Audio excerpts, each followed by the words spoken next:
लगातारको वर्षाको कारण कालीगण्डकी नदीको बहाव बढ्यो, नदी छेउका नागरिकमा त्रास।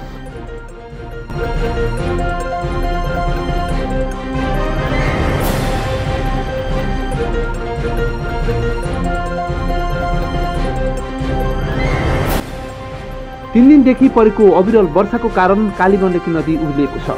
कालीगण्डकी नदी 81 बढेपछि नदी छेउमा बसोबास गरिरहेका नागरिकमा त्रास बढ्दै गएको छ। लगातार पानी आएपछि कतै बाढी घरमा पस्ने हो कि कतै पहिरोले नदी छुनिएर कुनै विपद निम्त्याउने हो कि भन्ने चिन्ताले निद्रा परि नलागेको नदी छेउका बासिन्दाहरूको भनाइ छ।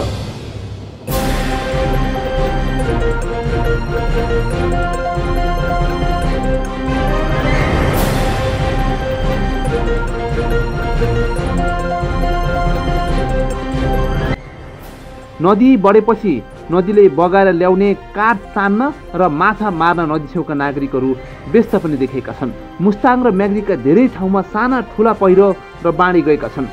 खोलाहरू बढेपछि आवाज जावतमा समस्या भएको छ। पोखरा, बागलुङ, बेनी लगायतका मुख्य राजमार्गका विभिन्न ठाउँमा पहिरोले समस्या बनाएको छ र यातायातमा पनि अवरोध पारेको छ।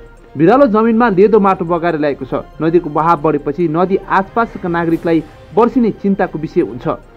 गृह मन्त्रालयले नदी आसपासका क्षेत्रमा बस्ने नागरिकहरूलाई सुरक्षित रहन आग्रह पनि गरेको छ।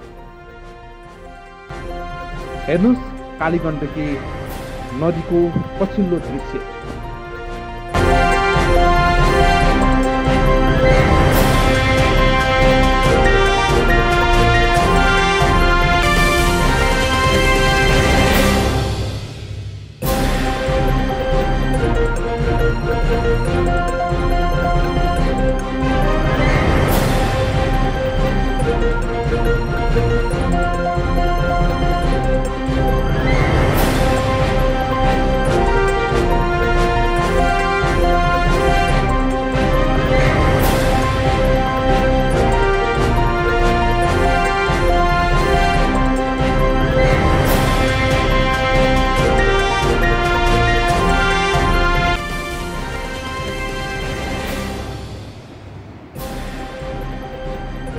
चलना जाओ।